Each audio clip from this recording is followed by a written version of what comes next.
Las limitaciones de la vida cotidiana. Con la conducción de Samuel Fukelman.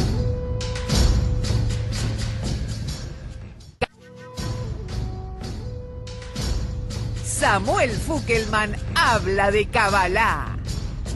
De lunes a viernes a las 12 horas por www.intensidad.tv.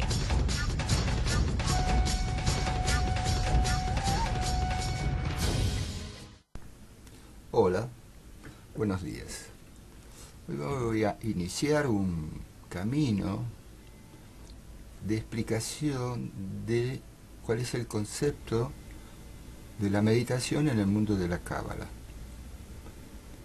Originariamente, los profetas y los grandes maestros desarrollaban una actividad que con el tiempo fue conocida como la Merkabah. Era una actividad de trabajo mental, en apariencia, y buscaba cierto objetivo especial, que era la posibilidad de que el humano, la mente humana, trascendiera la atadura del aparato sensitivo, de lo que se ve y de lo que se oye y de lo que se siente, y lograra una forma de reconexión con el mundo angélico, con el mundo espiritual. Digo reconexión, no porque esa conexión estuviera cortada, porque esencialmente, en la enseñanza de la Kabbalah, esa conexión no se puede cortar de ninguna forma. Pero desde el punto de vista del humano, hay una dificultad para volver a lograr creer durante la encarnación que esa conexión existe. Por lo tanto, lo que vamos a ir desarrollando en estas charlas de los martes es diferentes experiencias y caminos y modelos acerca de lo que era la Kabbalah. Es bueno entender que se puede dividir la Kabbalah, digamos, en tres grupos. Uno es la Kabbalah teórica, otra es la Kabbalah práctica y otra es la Kabbalah meditativa. En esencia, es la base de la Kabbalah teórica lo que nos permite acceder al ejercicio de las otras dos posibilidades, ya que de no partir de un conocimiento profundo de la capacidad humana para trascender el mundo material, si no accedo a ese conocimiento, obviamente toda mi energía y mi preocupación y mi actividad cotidiana se va a centrar en lo humano: comer, trabajar, ir al cine, dormir, tener relaciones, conectarme en Facebook. Todo esto es de un interés que obviamente está primero. Digo primero no en importancia, sino primero en la medida que el mundo sensorio, lo que veo y lo que escucho, es dominante. Lo que siento, lo que veo, lo que escucho, es dominante en mí, por lo tanto, tiene un poder de llamar mi atención muy, muy, muy fuerte. Por esa razón, gran parte de estas charlas se van a basar en la Kabbalah teórica, con algunas pequeñas indicaciones acerca de las posibilidades de hacer ejercicios prácticos. Bien. La Kabbalah meditativa era una metodología que iremos desarrollando a través de estas charlas. Era una metodología que permitía a la persona alcanzar un estado de conexión con los mundos angélicos. Y la Kabbalah práctica era la capacidad del ser humano, utilizando poderes especiales recibidos del mundo espiritual, modificar la vida cotidiana, o sea, producir cambios en la naturaleza. Evidentemente, decir esto así, con un tono coloquial, suena como difícil de comprender y en realidad es más difícil de acceder a ese nivel. Lograr el poder que venga del cielo para modificar la vida cotidiana, el cuerpo y la materia, no es un trabajo que pueda hacer cualquier ser humano. Hay una enseñanza que habla de el halago que Dios siente cuando un humano alcanza determinados niveles de su proceso espiritual. El nivel más simple, diríamos, en esta escala de progresión de la evolución, tenía que ver con el nivel de la evidencia. O sea que es, de algún modo, un proceso de evidencia permite a las personas acceder a un mundo que anticipa lo que vendrá. Por eso las consultas que se hacen a los videntes, de algún modo, aunque la gente no se hace la pregunta sería: ¿cómo puede saber lo que me va a pasar dentro de 6 meses una persona? Comprender esto, de cómo alguien puede anticipar lo que va a pasar más adelante en el tiempo, nos obliga a aceptar que el destino en la encarnación está escrito, y no está escrito por nosotros, obviamente. Esa escritura del recorrido material que tenemos que hacer solo puede provenir del plan de Dios, al cual nosotros a veces tenemos acceso a pequeñas señales, por ejemplo, cuando se consulta a una persona que ha adquirido la capacidad, por su evolución, de hacer videncia. Entonces, bueno, oh sorpresa, nos dice va a pasar tal y tal cosa, y pasan unos meses, un tiempo, y esas cosas se producen, aún sin que nosotros hiciéramos nada en particular para generar esa circunstancia o esa oportunidad. Pero ese nivel de la evidencia es considerado el nivel más simple de la conexión divina. El segundo nivel de más profundidad, a eso los sabios lo llaman lo que halaga a Dios por parte del hombre, es el nivel que se llama de la sabiduría.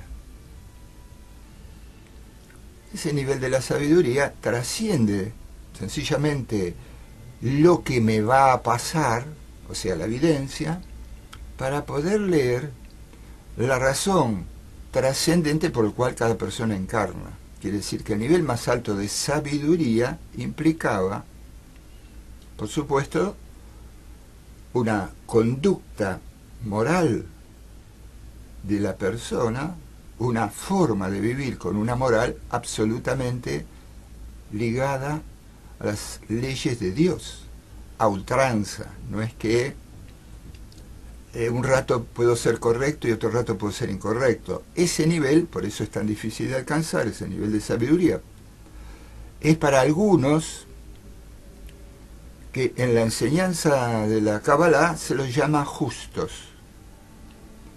Y yo encuentro cierta analogía con la enseñanza cristiana cuando hablamos de los santos. Me parece que hay ciertas cuestiones de sinónimos entre unos y otros, que son seres cuya conducta tiene un nivel de corrección anormal, diría, porque la norma no es exactamente esa corrección. Nuestro universo cotidiano no nos muestra muy correctos.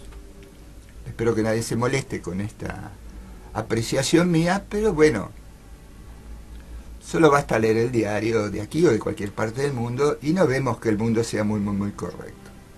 Siempre hay excepciones. Estos seres excepcionales lo son en función de una búsqueda importantísima de entender las leyes de Dios y vivir a full con esas leyes de Dios. Bien, ese nivel de sabiduría implicaba la posibilidad de recibir del mundo divino información de la causa fundamental por el cual cada alma encarnaba. Por lo tanto, acercarse a esas personas a consultar era una fuente de riqueza para reordenar la vida más allá de las necesidades materiales. Pero hay un tercer nivel de evolución que es diríamos, el más cercano a Dios, que era el nivel de la profecía. Y ahí, más allá de la conducta personal que tuviera una persona, el nivel de la profecía no era de acceso voluntario. Ahí era directamente una elección que Dios hacía de algún ser, de algún alma encarnada, que por razones que Dios sabrá, se convertía en el portavoz de la palabra de Dios. El profeta era el portavoz. ¿Qué quiere decir? No opinaba, escuchaba la frase o el mensaje que Dios quería transmitir y lo tenía que transmitir tal cual. Diríamos, y es interesante percibir esa experiencia, diríamos que se anulaba. El yo de esta persona se anulaba. Miren, el idioma hebreo es un idioma muy duro, estricto, cerrado, pero muy exacto, cosa poco común en los idiomas. Y ahí va la explicación de por qué digo esto. En el momento en que Moisés le pregunta a Dios, ¿cuál es tu nombre?, digamos, la respuesta se traduciría en yo soy el que soy. A partir de eso, nosotros, los humanos, tratando de ser como él o de recibir algún tipo de inspiración, usamos el concepto de yo. Pero ¿qué pasa? En el idioma hebreo, lo que el yo con que Dios se nombra tiene una palabra específica que es anojí, fonéticamente hablando, anojí. Esa palabra representa, digamos, la presencia, la voz, la presencia o la manifestación de Dios. O sea, el yo soy el que soy, en hebreo, digamos, tendría una formación de palabra particular e irreemplazable e insustituible. Mientras que el yo del humano tiene otra palabra. O sea, el yo que representa a Dios se dice anojí. Y el yo que representa al humano se dice aní. Quiere decir que cuando uso una palabra, obviamente, no hay lugar a error mío ni ajeno, porque son dos palabras diferentes. No sé muy bien por qué, por lo menos en nuestro idioma, el castellano, la palabra es una sola. Pero, volviendo al hebreo, es interesante, porque cuando yo muestro las letras que forman la palabra ni, yo, con esas mismas letras, si yo las reordeno de otra forma, al revés, la primera la pongo última, la última la pongo primera, ¿qué aparece? La palabra nada. Y entonces, la deducción de los sabios es que para que yo me conecte con Dios, tengo que convertirme en nada. Pequeño juego de palabras que tiene un fondo muy profundo y que tiene que ver con el poder que están en las palabras. ¿A dónde los quiero ir llevando? A una reflexión de el hecho de, ¿qué quiere decir que medito y pasan cosas? Es importante pensarlo porque la comprensión del poder de la meditación excede el uso cotidiano, porque esta comprensión nos permite una profundidad del uso de la meditación que también va a corregir muchas debilidades o muchas pequeñeces de nuestro yo, de este yo nada, como deberíamos decirlo. Bien.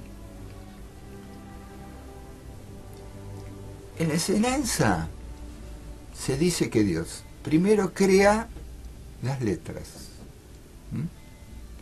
Con las letras forma las palabras y con las palabras escribe el Pentateuco, que es el manual con que Dios hace la creación.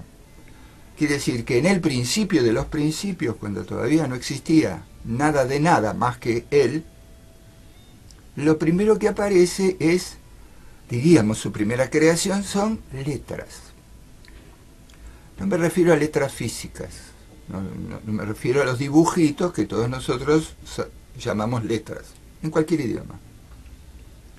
Me refiero a un concepto donde cada letra en realidad es una matriz de emanación divina. ¿Qué es una matriz? Es una forma no material que reordena a la materia para que la materia, en vez de ser informe, sin formato ninguno, adquiera lo que llamamos la delimitación de ser un objeto. ¿Complejo? Bueno, lo voy a tratar de simplificar. Pensemos en la práctica. La matriz es un molde donde yo vuelco la arcilla, se endurece, lo saco y tengo una pieza hecha. ¿Sí? Bien. En realidad casi la gran mayoría de los productos que nosotros tenemos se basan en tener matrices. Aunque hay otras tecnologías, pero bueno, la matriz elementalmente fue la forma más específica de crear objetos. ¿Qué es crear un objeto? En realidad, el concepto de crear un objeto es confuso. Porque si yo tomo una materia que ya está creada por Dios y le doy una forma, yo no la he creado. En todo caso, he utilizado las herramientas divinas para producir un objeto que puede tener que ver con mi comodidad, con la estética. Pero crear, no la he creado. Solo tomo la materia creada por Dios y le doy una forma. Pero de todas formas, esta analogía nos puede servir para entender lo siguiente. Ese molde hace que la materia que yo ponga tome un formato. Las letras son moldes, por eso yo los llamo matrices, son moldes que le van a dar forma a la materia a posteriori. Quiere decir que lo primero que crea Dios son matrices para darle un orden al mundo sin orden, a la materialidad sin orden. Lo que voy a decir es un poco chocante, pero pensemos en esto. ¿Cuál es la condición de la muerte de una persona con su cuerpo material? Se deshace. ¿Por qué? Porque la enseñanza nos explica que cada parte de la encarnación va a donde tiene que ir. El alma vuelve a Dios y el cuerpo vuelve a la tierra, se hace polvo. Lo cual nos permite empezar a entender que, no habiendo alma, la materia no tiene ni siquiera forma, es informe. Lo leemos en el segundo capítulo del Génesis, aparece la frase explicitada literalmente que dice: al principio todo era, la materia estaba en caos, o sea, no tenía forma. Es el aliento de Dios, es la voluntad divina la que permite a la materia tener un formato. Bien, por lo tanto, aquí empezamos a revalorizar el poder de la palabra. El poder de la palabra no es un poder que sea mío, ese poder, no nos confundamos.